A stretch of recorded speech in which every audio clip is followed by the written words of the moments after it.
Salam sehat, Horas berjuah-juah, juah-juah. Tugas 3.2.A.9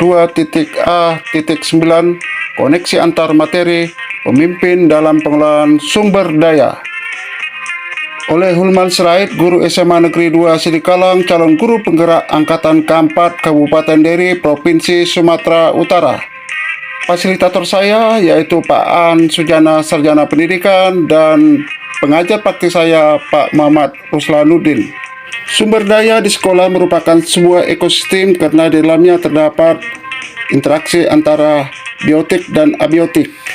Biotik yaitu murid, guru, tendik, kepala sekolah, pengawas sekolah, orang tua, dan masyarakat sekitar. Sedangkan abiotik, sarana, prasarana, dan keuangan. Seorang pemimpin pembelajaran dalam pengelolaan sumber daya dapat diawali dari lingkungan terkecil di dalam sekolah, yakni di dalam lingkungan kelas, di luar kelas, di lingkungan sekolah, menuju lingkaran yang lebih luas, yakni masyarakat sekitar sekolah. Dalam pengelolaan sumber daya yang dimiliki oleh sekolah ada dua pendekatan yang dapat dilakukan, yaitu pendekatan berbasis kekurangan atau masalah. Pendekatan ini akan memusatkan perhatian kita pada apa yang mengganggu, apa yang kurang, dan apa yang tidak bekerja. Segala sesuatunya akan dilihat dengan cara pandang negatif. Kita harus mengatasi semua kekurangan atau yang menghalangi tercapainya kesuksesan yang ingin diraih. Semakin lama secara tidak sadar kita menjadi seseorang yang terbiasa untuk merasa tidak nyaman dan curiga, ternyata dapat menjadikan kita buta terhadap potensi dan peluang yang ada di sekitar. Pendekatan berbasis aset adalah sebuah konsep yang dikembangkan oleh Dr. Catherine Kramer, seorang ahli psikologis yang menekuni kekuatan berpikir positif untuk pengembangan diri.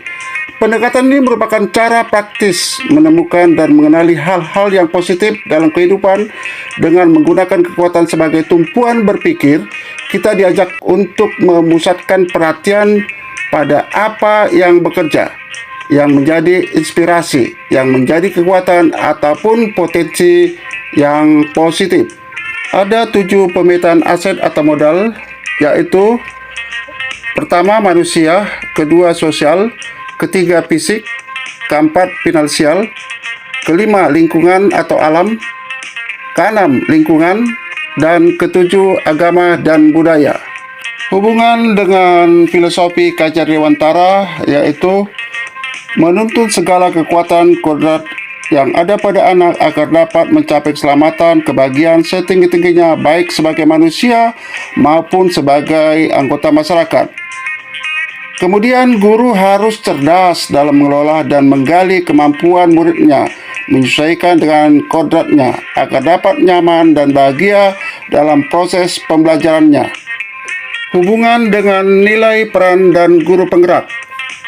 Nilai guru penggerak yaitu berpihak pada murid, kolaboratif, inovatif, mandiri, dan reflektif. Dan peran guru penggerak yaitu pemimpin pembelajaran mewujudkan kepemimpinan pada murid. Jadi hubungannya menjadi nilai positif yang digunakan untuk mengelola sumber daya yang agar tepat guna dan tepat sasaran.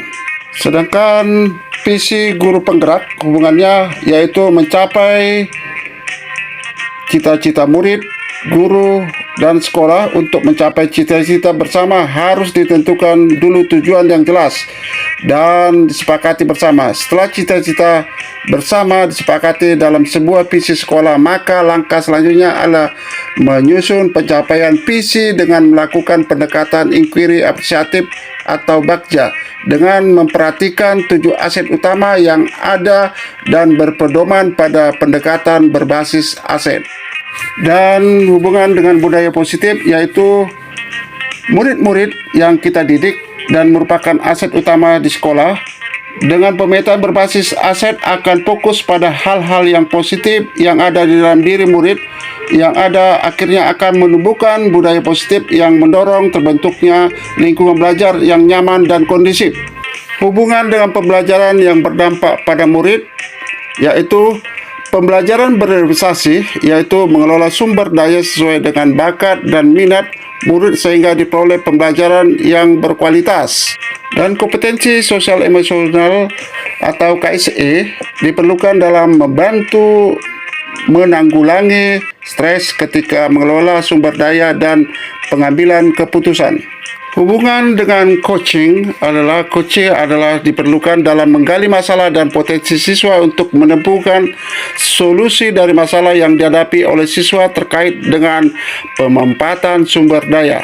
Hubungan dengan dilema etika hubungannya berprinsip pengambilan keputusan. Berikutnya 9 tahap pengujian pengambilan keputusan dan pengambilan keputusan yang bertanggung jawab tepat dalam mengelola sumber daya agar tidak keluar dari norma dan tata peraturan. Hubungan dengan inquiry apresiatif atau tahapan Bagja. Tahapan Bagja merupakan langkah penting yang harus dikelola oleh seorang pemimpin dan mengelola sumber daya. Seorang pemimpin dapat mengelola sumber daya dengan tepat sesuai dengan tujuan visi dan misi yang telah diprogramkan dengan memanfaatkan kekuatan yang dimiliki baik oleh individu maupun sekolah. Adapun tahapan perubahan yang akan saya lakukan yaitu dengan tahapan Bagja, disingkat dengan BAGCH. B. Buat pertanyaan utama. A. Ambil pelajaran. G. Gali mimpi. J. Jabarkan rencana. A. Atur eksekusi.